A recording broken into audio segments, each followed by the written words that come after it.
Hello दोस्तों, नमस्कार। बहुत बहुत स्वागत आपका एसएससी लैब पर। मेरा नाम है अमन श्रीवास्तव और एचएमपीवी के जो केसेस हैं ये भारत में बढ़ने लगे हैं। अभी कुछ ही दिन पहले मैंने एक वीडियो लिया था जिसमें आपको पूरा एचएमपीवी वायरस के बारे में समझाया था और उस समय तक भारत में कोई केस नहीं था। उसके 2 दिन बाद भारत में पहला केस आ गया और अब भारत में केसेस और बढ़ गए हैं।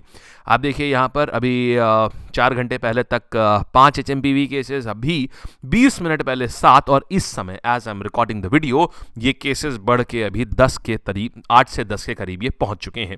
कई सोर्सेज में 8 है, कहीं कहीं पर ये 10 है। आप देखिए ये बढ़ता चला जा रहा है। 5 केसेस आ गए। तमिलनाडु में देखिए यहाँ पर केसेस आ चुके हैं। इंडिया के केसेस 7 पहुंच चुके हैं एंड इवन उत्तराखंड ने भी अपने एडवाइजरी इशू कर दी है अपने लोगों को कि उन्हें क्या करना चाहिए, क्या नहीं करना चाहिए। देखिए सबसे बड़ी बात यह है, जिन लोगों ने पिछला वीडियो नहीं देखा होगा उनके लिए हम बता देंगे एचएमपीवी होता क्या है। आप देखिए हर जगह पर ये चीज़ कवर्ड है। इवन कोई राज्य नहीं बच रहा है, चाहे वो कर्नाटका हो, चाहे वो चेन्नई हो, चाहे वो देखिए यहाँ पर महाराष्ट्र के भी सीएम इस चीज़ पर सक्रिय हो चुके हैं और यहाँ उत्तराखंड के सीएम भी इस चीज़ के ऊपर सक्रिय हो चुके हैं। एंड ये सब तब हो रहा है जब आप देखिए 14 जनवरी को 14 जैन को महाकुंभ का आयोजन होने जा रहा है। मतलब सबसे ज्यादा भारी संख्या में लोग उत्तर प्रदेश में इकट्ठा होने जा रहे हैं।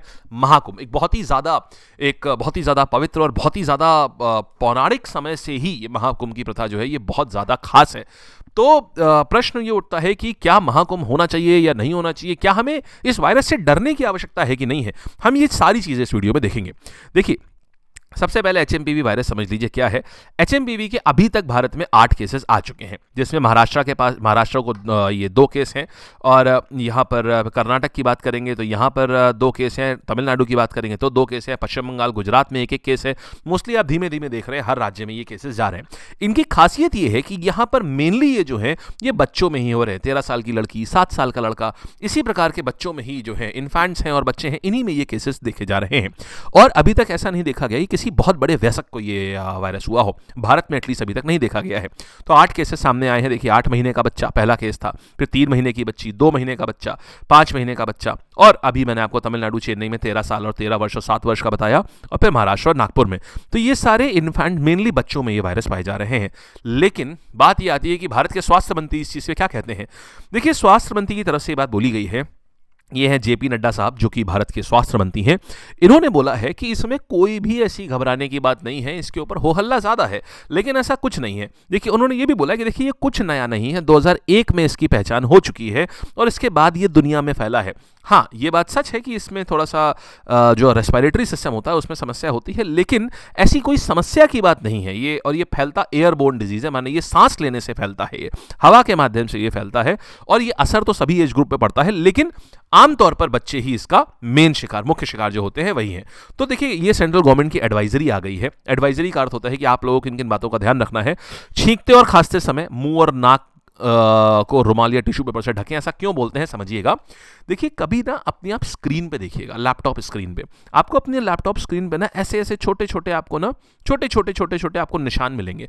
वो निशान आप सोचते होंगे अरे स्क्रीन बड़ी गंदी हो गई। पता है किस चीज़ के निशान होते हैं? जो आप बोलते हैं ना तो आपके मुंह से छोटे छोटे ड्रॉपलेट्स निकलते हैं, थूक के ड्रॉपलेट्स निकलते हैं, वो आपकी स्क्रीन के ऊपर जाते हैं। जब भी आप बोलोगे हमेशा एक फिक्स चीज़ होती है, जब भी आप बहुत तेज आवाज़ में बोलोगे, तेज स्वर में बोलोगे तो क्या होगा, आपके सामने आपके मुंह से थोड़ा थोड़ा ड्रॉपलेट्स आएंगी ही बाहर। तो वो अगर किसी व्यक्ति को एचएमपीवी वायरस है तो वो उससे थ्रू फैलता है। दूसरा व्यक्ति क्या करता है, उसी ड्रॉपलेट को इनहेल कर लेता है। मान लीजिए हमारे मुंह से निकली, हमारे मुंह से वायरस के साथ में निकली तो वायरस इन्हीं ड्रॉपलेट्स के ऊपर सवार होता है, किसी और ने इसको इनहेल कर लिया। तो इसीलिए और सबसे ज्यादा ये निकलती है छींकते और खांसते समय। तो इसका बहुत ध्यान रखना चाहिए कि आप हमेशा रुमाल या टिश्यू पेपर से ढकें। आप किसी भी ऐसी जगह जाइए जहां आदमी कोई निरंतर खांसे जा रहा है और वो अपने रुमाल को, मुंह को ढक नहीं रहा है, आप उठ जाइए उस जगह से, चले जाइए उस जगह से, क्योंकि देखिए हेल्थ आपकी है। फिर हाथों को लगातार साबुन और पानी से या अल्कोहल बेस्ड सैनिटाइजर से धोएं। क्यों? जब आप खांसते हैं, छींकते हैं तो आपके हाथों में वो चीज़ आ गई होती है। अब आप उस हाथ को जितने लोगों से मिलाएंगे सबके पास वो जाएगी, इसलिए ध्यान दें कि आप वो चीज़ करें, आप साबुन से धोएं। भीड़ भाड़ वाली जगह को थोड़ा सा अवॉइड करें आप। और बुखार, खांसी, छींक आ रही है तो आप सार्वजनिक पब्लिक प्लेसेस से आप दूर रहें और कमरे में अच्छा वेंटिलेशन रखें। अब देखिए सर्दियों में वेंटिलेशन रखना थोड़ा सा मुश्किल होता है और बीमार हैं तो घर ही पर रहें। और पानी बहुत ज़्यादा पीजिए, बहुत ज़्यादा पानी पीजिए। पानी पीने से क्या होता है, बॉडी का जो एक अल्कलाइन बैलेंस है वो भी काफ़ी हद तक मेंटेन रहता है। क्या नहीं करना है, ये इधर उधर यूज्ड हैंकीज मत इस्तेमाल करिए। जेब में रखा है हैंकी, अभी नाक पोछी, जेब में रख लिया, उसके फिर 2 दिन बाद वही हैंकी निकाल लिया, ये बिल्कुल मत करिए। ये बहुत खराब होता है आपकी अपनी हेल्थ के लिए भी और आसपास वालों के लिए भी। साथ में कोई बीमार है तो उस जगह से तुरंत चली जाइए। तो देखिए ये मेजर एडवाइजरी है जो सरकार ने दी हुई है। और ये देखिए ये है तो वायरस कोरोना जैसा ही, लेकिन आपको बता दें ये कोरोना नहीं है। मैं बार बार कह रहा हूं, इसमें ना कोई ऐसी डरने की खासा जरूरत नहीं है, बस अवेयर रहिए, अननेसेसरी देखिए डरिएगा नहीं। और मेरे लिए भी ये सेकंड वीडियो इसीलिए, पहले वीडियो के बाद हालांकि मुझे जरूरत नहीं लग रही थी, लेकिन कल से जब मैं क्लासेस ले रहा हूं तो बच्चे बार बार परेशान थे, सर वायरस फैल रहा है, वायरस फैल रहा है।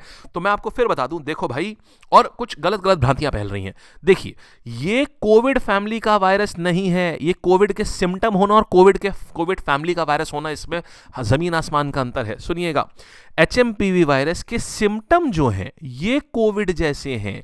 और मैं आपको और बता दूं, सिर्फ इसी के ही नहीं, ऐसे कम से कम 5000 और वायरस होते हैं जिनके सिम्टम कोविड जैसे होते हैं। तो क्या सबसे, आप एक बात बताइए, नॉर्मल ठंडी जुकाम हो जाती है ना, उसमें भी कई सारे सिम्टम कोविड जैसे होते हैं, तो क्या हम डरते हैं उनसे? नहीं। तो सिम्टम देखिए इसके कोविड जैसे हैं, लेकिन सरकार ने भी एकदम स्पष्ट बोल दिया है, और जो ये साइंटिस्ट हैं उन्होंने भी बोला है कि देखिए साहब क्या है, ये दोनों अलग अलग फैमिली के हैं। एचएमपीवी एक अलग परिवार ऑफ वायरस को बिलोंग करता है, और जो सार्स है, कोविड वायरस था ना जो, ये इस फैमिली को था, सार्स कोवी 2 फैमिली का नाम होता है, इसको बिलोंग करता था। ये दोनों फैमिलीज ही बिल्कुल अलग अलग हैं, तो इसलिए इनका ये नहीं है कि इनका डेडली इफेक्ट भी उतना सेम होगा। साथ ही सार्स, ये जो कोविड था ना, ये बहुत तेजी से फैलता था, इसका ट्रांसमिशन रेट भी उसकी तुलना में काफी कम है। तो इसलिए ऐसा कुछ नहीं है, बस आपको प्रिकॉशन लेना है, डरने की कोई ऐसी नीड नहीं है। और ये नीदरलैंड से शुरुआत हुई थी, पहली शुरुआत इसकी एक बच्चे में ही पाई गई थी, 2001 में नीदरलैंड में देखा गया था, फिर 2011-12 में अमेरिका, कनाडा, यूरोप, हर जगह ये चीज़ फैली है। एंड ये है कि इसकी जो दर है ये भी कोरोना से कम है, लेकिन हाँ, ये लगभग तरीका जो फैलने का है वो लगभग सिमिलर है। ये जितने भी आपके खांसी जुकाम सर्दी वाले होते हैं ना, ये सभी ऐसी ही, इन्हीं से ही फैलते हैं सारे के सारे। तो इसलिए बस अपना थोड़ा सा हाथ साफ रखिए, सैनिटाइजर यूज करते रहिए, और कुछ भी नहीं। क्या कोविड की जगह इसमें मौतें हो सकती हैं?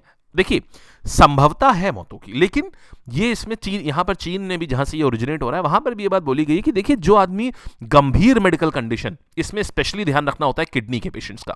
जो किडनी पेशेंट्स है, हैवी किडनी में ना इन्फेक्शन बहुत जल्दी, जिसका किडनी ट्रांसप्लांट हुआ वो बहुत जल्दी इन्फेक्शन कैच कर लेता है, तो बस ऐसे पेशेंट्स को बहुत ज्यादा ध्यान देना होता है। बहुत सीवियर जिनका हार्ट ट्रांसप्लांट हुआ, हार्ट सर्जरी, तो मेनली क्या होता है, जो सर्जरी वाले पेशेंट्स हैं या जिनको बहुत एक्सट्रीम लेवल का शुगर वगैरह हो रखा है, वो थोड़ा सा ध्यान दें, बाकी कोई दिक्कत नहीं है। बाकी आमतौर पर ये मृत्यु का कारण नहीं बनेगा। ठीक, सबसे ज़्यादा असर 5 साल से कम उम्र के बच्चों के ऊपर करता है, और इसकी जांच वैसे ही होती है जैसे थ्रोट स्वैब लिया, ब्लड सैंपल लिया, बलगम ले लिया, इन्हीं से होता है। इनसे सैंपल लिए जाते हैं, और ये RT-PCR और एंटीबॉडी कल्चर टेस्ट, यही जैसे कोविड को टेस्ट करते थे उसी प्रकार से है। तो ऑल इन ऑल देखिए 100 की सीधी एक बात है, ये वायरस है, लेकिन इसमें बचने का तरीका देखिए, बस आप हाथ पैर धोते रहिए, और किसी पब्लिक प्लेस में जाइए तो मास्क लगा के जाइए, और कुछ नहीं होगा। ठीक है, मस्त रहिए, स्वस्थ रहिए, बेहतरीन रहिए, और चैनल को जरूर सब्सक्राइब कर लीजिए। बहुत ही बढ़िया कंटेंट और बहुत ही अपडेटेड चीजें हम यहाँ पर लाते रहते हैं।